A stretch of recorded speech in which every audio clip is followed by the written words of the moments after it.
With the recent inflation happening in the US, prices of things have obviously gone up. However, recently, these prices have gone a bit insane. Check this out. So, I was just looking at some synthesizers on sweetwater.com, and one synth that really caught my interest was the Subsequent 37 by Moog. Now, I had seen this thing at a Guitar Center when it first came out in 2018, when I didn't even know what a synthesizer was, and I was shocked at the price of it. This thing was $1,400. Despite this, the Subsequent 37 is still a very popular instrument, and I still had an interest in it. Fast forward a couple years. The price then increases to $1,600 and then $1,800. $1,800 for just two oscillators is pretty ridiculous. And so for now, I'm out.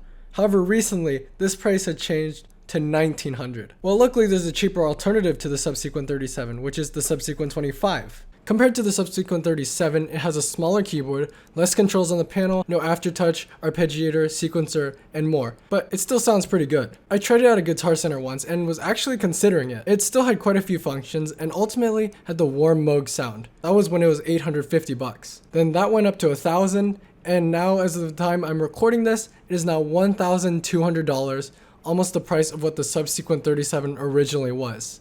Yikes. And it's obviously not just Moog too. You know that company that clones Moog items? So Behringer also recently increased the prices to their products. However, this difference is not as much. I mean, even for $810, this thing is still a pretty good deal for a synth similar to the Model D, which costs like $10,000. Obviously, there are many more companies that raise their prices, but I'm not going to go through all of them. So why am I talking about this? I want to talk about whether hardware synths are even worth it at this point, as they keep increasing in price, although we aren't completely sure that will happen. Like currently, I'm debating whether my analog synths like my Poly D are even worth it.